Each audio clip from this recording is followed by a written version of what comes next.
Bonjour à tous et bienvenue sur la chaîne Idées de droite. Et oui, est-ce que vous êtes prêts à vous prendre dans la figure un peu de propagande gauchiste? Oui, oui, oui, oui, oui. Ne vous inquiétez pas, le système active les contre-mesures contre la réalité. Oui, parce que la réalité, vous savez, nous avons un policier mort dans l'exercice de ses fonctions à cause d'un refus d'obtempérer. Nous avons une fillette entre la vie et la mort à cause d'un rodéo urbain, donc un kéké qui fait sa roue arrière sur une ligne droite alors qu'une petite fille traversait sur un passage piéton. Oui, oui, oui, oui. Et bien sûr, là, le français moyen commence à douter hein, de la propagande. Vous savez, à chaque fois, il vous dit non, non, ce n'est qu'un sentiment d'insécurité, ça va bien se passer, t'inquiète pas.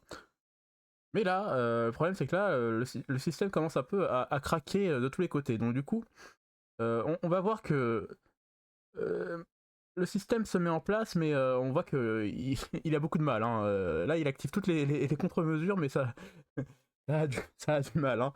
Alors on a Pablo Vivien, hein, donc, qui nous parle qui essaye de minimiser les faits. Donc des gens sont morts, mais ce ne sont que des faits divers. Hein. On ne dit pas que c'est un drame, hein, que c'est un accident grave. Voilà, c'est juste un fait divers. Voilà, un mec s'est fait rouler dessus, hein, s'est fait percuter par un policier s'est fait percuter par une voiture. Hein, je vous ai montré une vidéo, la vidéo que j'ai un peu floutée évidemment parce que sinon YouTube me défonce. Mais voilà, on a bien vu qu'il fonçait tout droit, hein, avec le policier en face de lui. Et il n'a pas essayé de freiner, hein, il s'en fichait complètement et sa défense c'est il ne l'avait pas vu. Hein. Donc voilà, donc Pablo Vivien, vas-y, c'est à toi, essaye de minimiser les faits, on t'écoute. Notre République, elle est assise sur des principes. Ces principes, parfois, ils sont compliqués à tenir lorsque on a des situations qui sont aussi violentes, aussi abominables que ce qui s'est passé avec l'adjuvant Comines. J'ai entendu les paroles de sa veuve éplorée. Elle a tout à fait le droit de tenir ses propos. Ses propos sont ultra violents. Et c'est pour ça que je comprends aussi, même que David Lisnard dise, il ne m'appartient pas de commenter ce qu'elle a dit. Il faut faire attention à derrière, comme vous l'avez fait, Tuc Dual, dire ah bah il faudrait peut-être changer la loi, etc. On peut pas changer une loi parce qu'il est arrivé sur le territoire un fait divers aussi abominable soit-il. Précisément parce que la République doit tenir sur ses principes.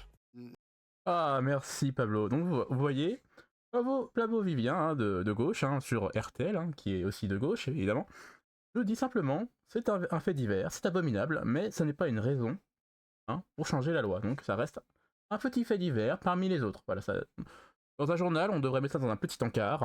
Hein, voilà, un policier est mort à cause d'un refus d'obtempérer.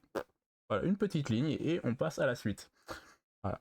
Selon Pablo, Vivien et plein d'autres gauchistes. Et bien sûr, ça c'est la première contre-mesure, c'est minimiser les faits.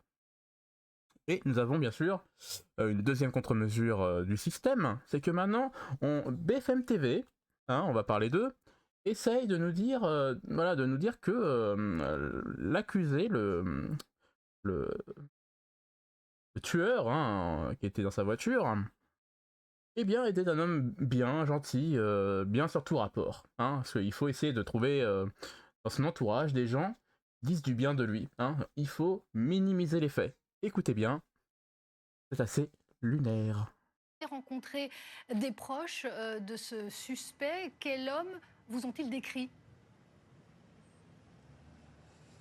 Oui, exactement. Nous avons échangé notamment avec des voisins et des amis proches du suspect et tous décrivent un homme discret, gentil et travailleur. Ils sont évidemment très choqués par ce qu'il s'est passé et avec Mathieu Le Peigny, on peut vous le confirmer, hein, dans le quartier où habitait le suspect, nous y étions ce matin, il y a encore beaucoup d'émotions et beaucoup de tristesse.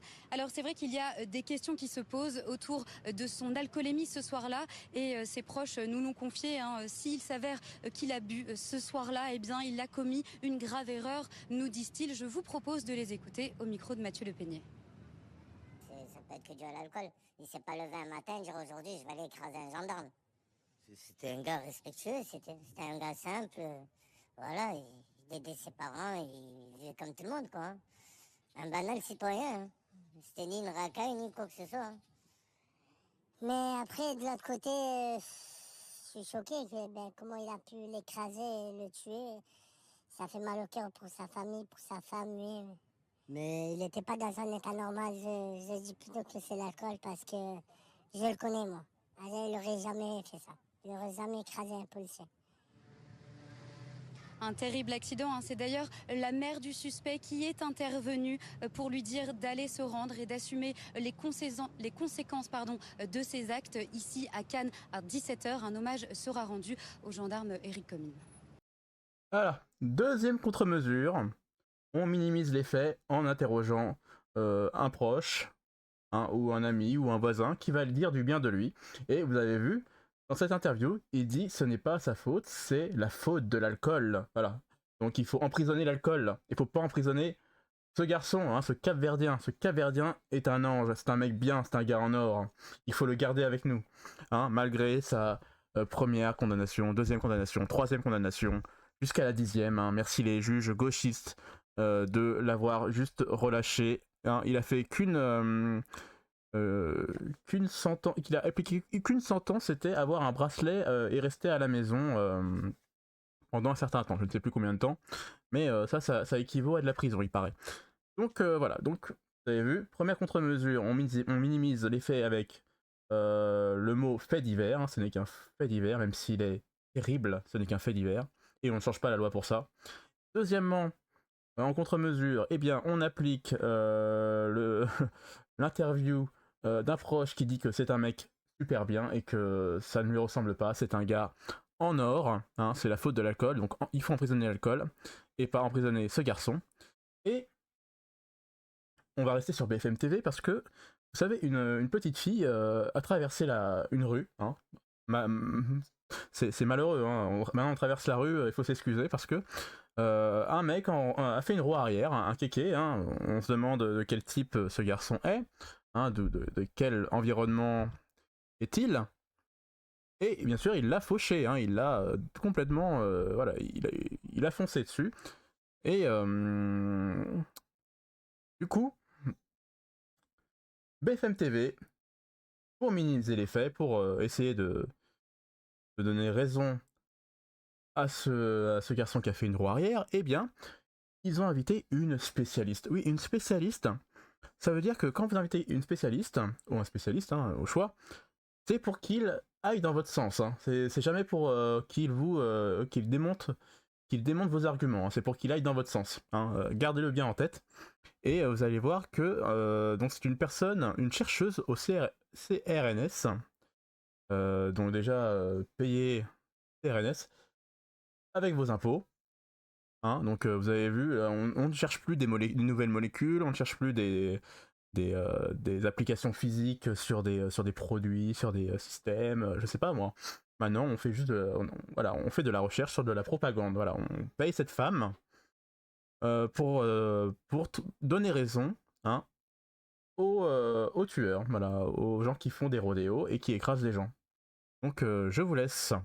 Et son nom c'est Isabelle Vera Masson, donc du coup qui va excuser les rodéos, grâce avec votre argent, l'argent des Français, toujours prêt à se servir de notre argent pour qu'on nous crache dessus, et qu'on se taise bien comme il faut.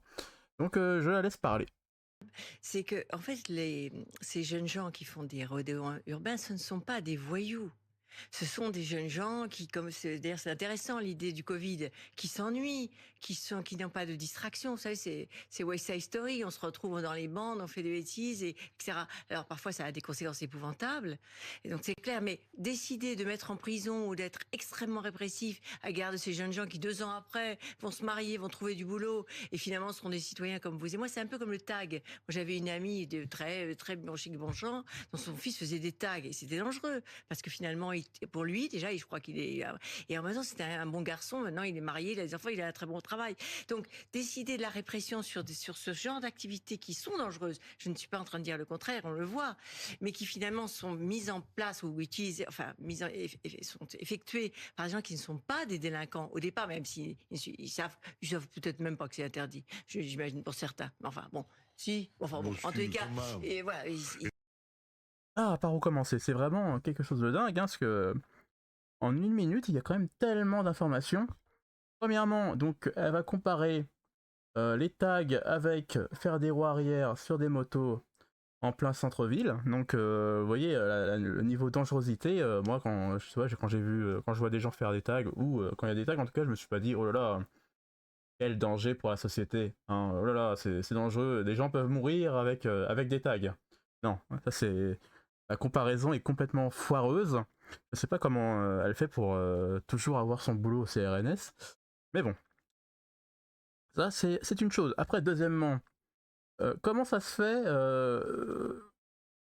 que des jeunes, voilà, il faut leur trouver des excuses, donc ils s'ennuient. Hein, voilà, c'est la raison, c'est toujours l'ennui chez les jeunes. Donc, pour ce faire, on va faire des rodéos, et bah, si on écrase des gens, bah tant pis pour eux.